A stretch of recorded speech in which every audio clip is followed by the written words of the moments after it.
What is up, guys, and welcome to the vlog. I am back yet again with this rather empty looking RX7 FD3S.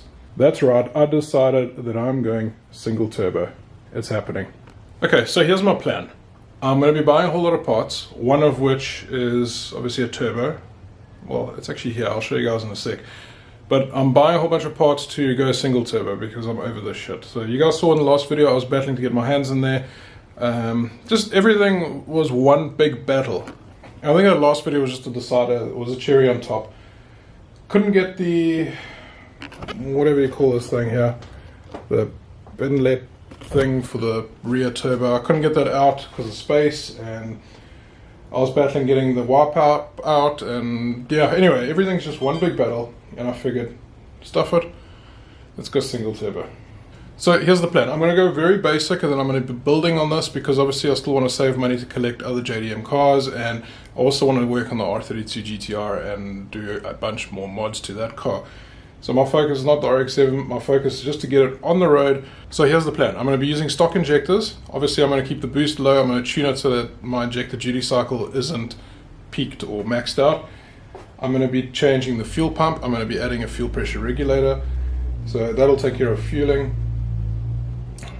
Turbo, I'm going to be putting in a second-hand turbo which was reconned. I'll show you guys in a sec, with the intention to buy a better one, maybe like a Borg Warner or a whole set, etc. in the future.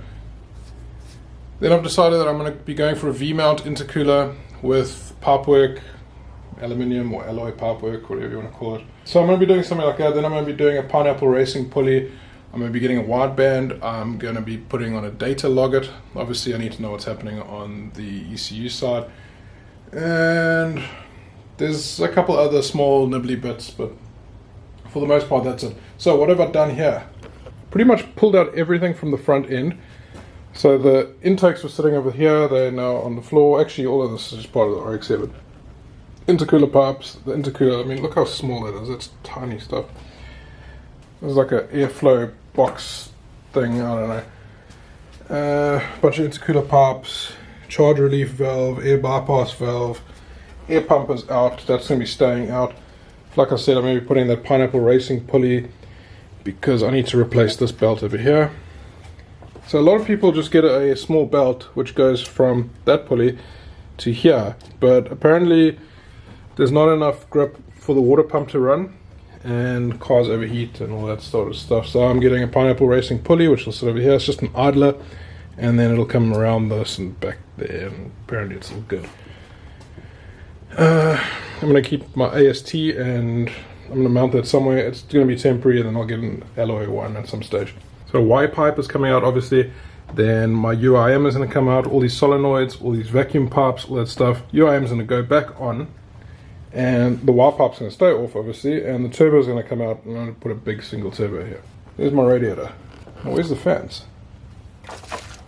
Oh, I took the fans off. Why? You dudes remember I used to complain about my RX7 running super hot. It was sitting at like 100 to 105 degrees after a spirited drive.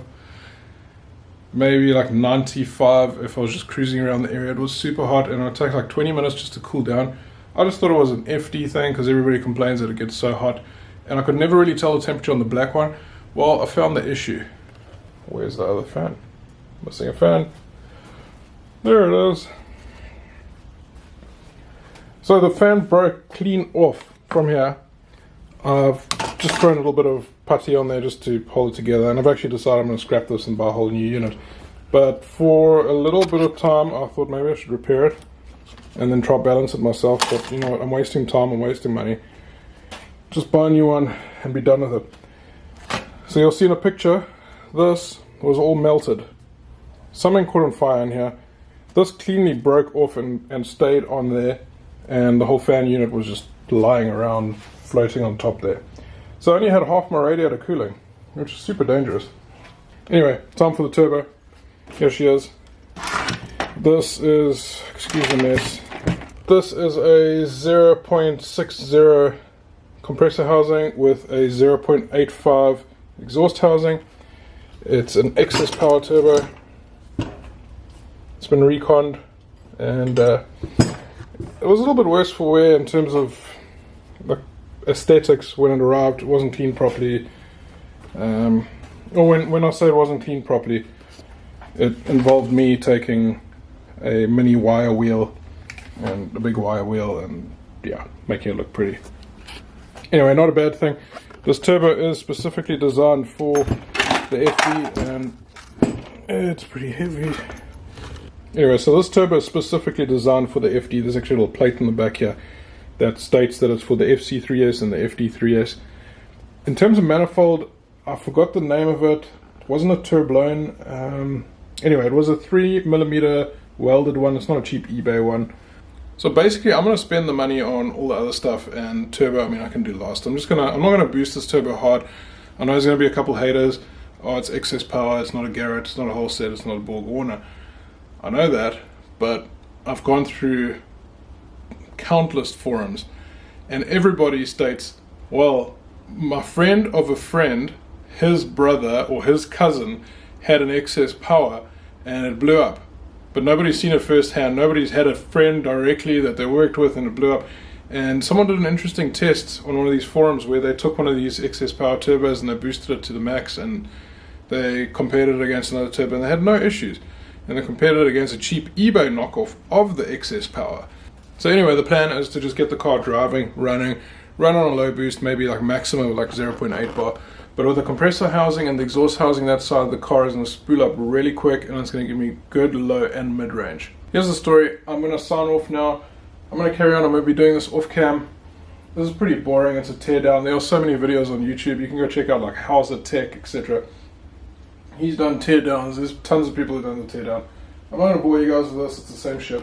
However, when I get my parts, oh, I've got an HKS EVC, another one arriving next week, so that's cool. When I get my parts, I'll be fitting them and showing you guys. Like, for example, I'm going to do my battery relocation. I'll do that for you guys. I'm not going to show you the teardown.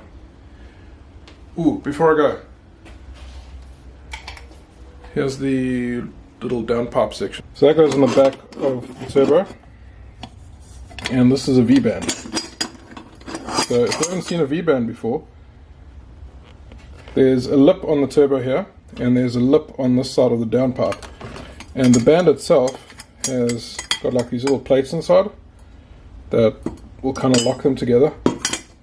Very cool, quick and easy to get it out. And yeah, that's it. So I'm going to mount this and put this little downpipe section, tiny little thing on. It looks like a 3-inch. And then I'm going to get this off to an exhaust place. I can weld it together once it's on the car. And then obviously I'll bring it back and do the rest of the build. I'm nervous, I'm excited, I'm doing all of this myself, which is pretty scary because I don't have that much mechanical knowledge. But I'm learning, and the best way to learn is on the job. And I'm not afraid to screw it up. I'm nervous though, but I'm not afraid. If I do screw it up, I'll pay the price. Okay guys, that's it. Sorry for the ramble, but we'll get this car on the road one of these days. MR2 SW20, my black one. Been pulling off a whole bunch of parts, been getting them resprayed. So the car's going to start looking, what do you guys call it? Mint. It's going to start looking mint or lit or whatever the fuck you guys call it. Anyway, guys, that's it from me. Thank you so much. I'll see you all in the next video. Cheers. Bye.